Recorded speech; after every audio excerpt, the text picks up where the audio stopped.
Assalamualaikum warahmatullahi wabarakatuh. Selamat pagi, salam sejahtera untuk kita semua. Salam rayu, salam untuk saudara semua yang ada di dalam maupun di luar negeri.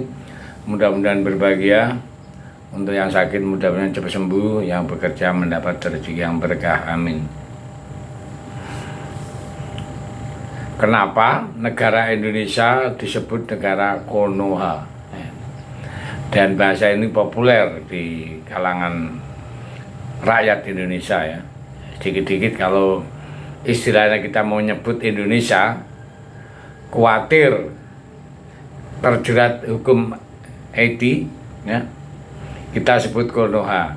Nah, ini ya, kita akan memberi sedikit penjelasan terjadinya bahasa itu melekat ke Indonesia ya.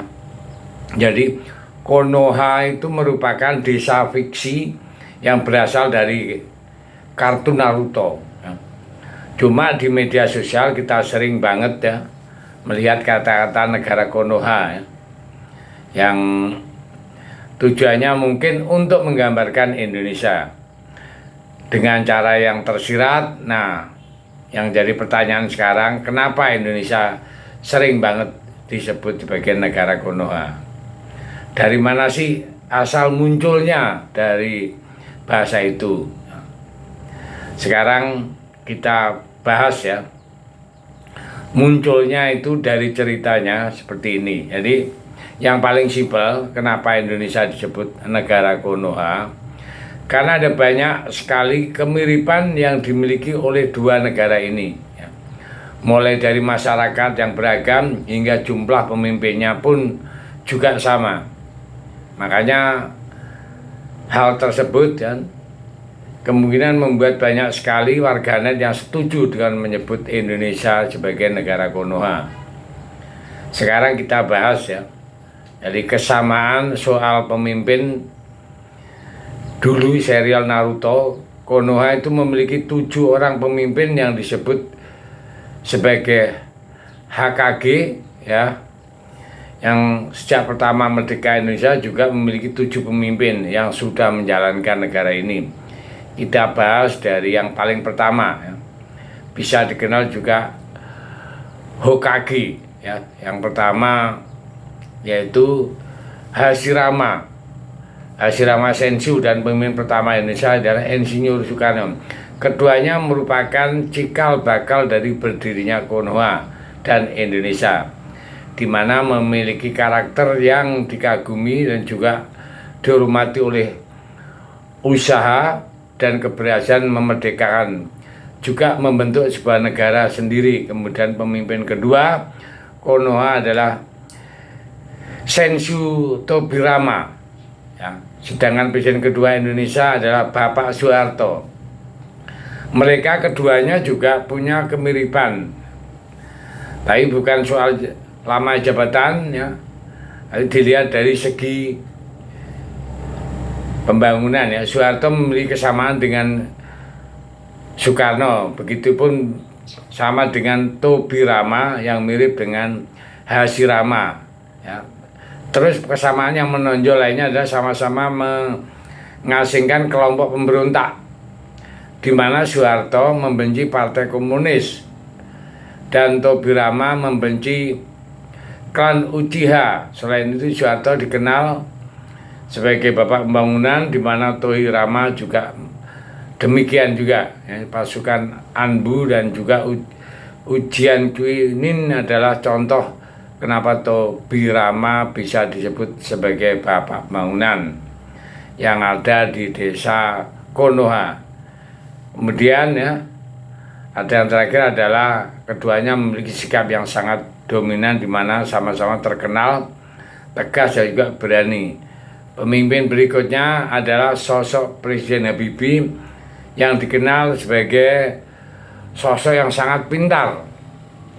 Nah, HKG ketiga di Konoha yaitu Sarutobi Hiruzen, dianggap juga yang paling cerdas. Uniknya lagi, teman-teman mereka sama-sama memiliki postur tubuh paling kecil kalau dibandingkan dengan jajaran pemimpin yang lainnya. Nah, itu boleh kecil tapi keduanya sama-sama memiliki kelebihan ya. dan otak yang jenius di antara lainnya. Habibie maupun Hiruzen keduanya memiliki gelar profesor karena kepintarannya di berbagai bidang akademis. Kemudian setelah Sarutobi HKG, keempat pemimpin itu pun oleh Minato Nandikase bisa dikenal sebagai ayahnya Naruto.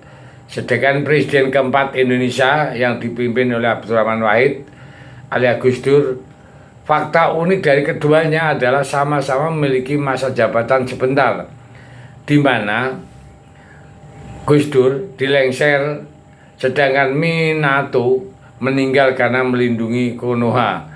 Namun meskipun sebentar, keduanya sama-sama memberikan kontribusi bagi negaranya.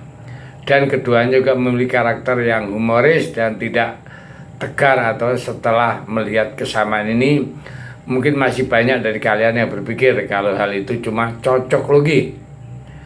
Namun harus kalian lihat ya, fakta-fakta selanjutnya. Presiden kelima Indonesia merupakan seorang wanita, yaitu Ibu Megawati Soekarno Putri. Nah, di Konoha juga sama. Presiden kelimanya, pemimpin kelimanya merupakan seorang wanita, yaitu Tsunade Sensu. Baik Megawati maupun Tsunade adalah satu-satu pemimpin desa yang berjenis kelamin wanita.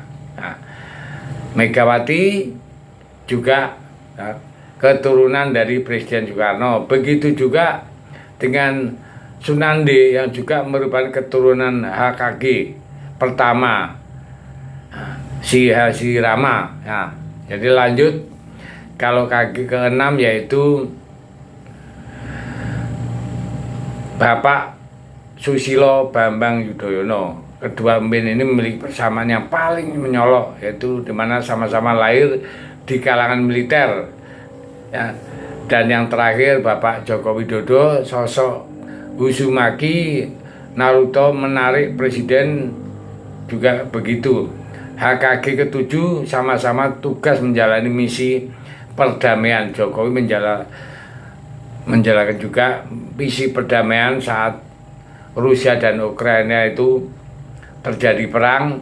Jokowi juga mendatangi di sana. Sedangkan Naruto yang menjadi jembatan perdamaian dunia dari perang dunia shinobi keempat. Terus keduanya juga memiliki impian menjadi pemimpin, tapi selalu dianggap sebagai angin belaka. Bagi banyak orang, Naruto dan juga Pak Jokowi dapat membangun negara yang dipimpinnya dan menepi segala omongan kosong dari orang-orang yang menganggapnya tidak bisa. Ya, jadi itulah hampir kemiripan antara negara Konoha dengan Indonesia. Nah, masalah orang beranggapan cocok logi, ya silakan, tapi itulah ceritanya. Saya pikir dengan gambaran ini kita akan sedikit paham apa yang disebut dengan Konoha. Terima kasih. Merdeka.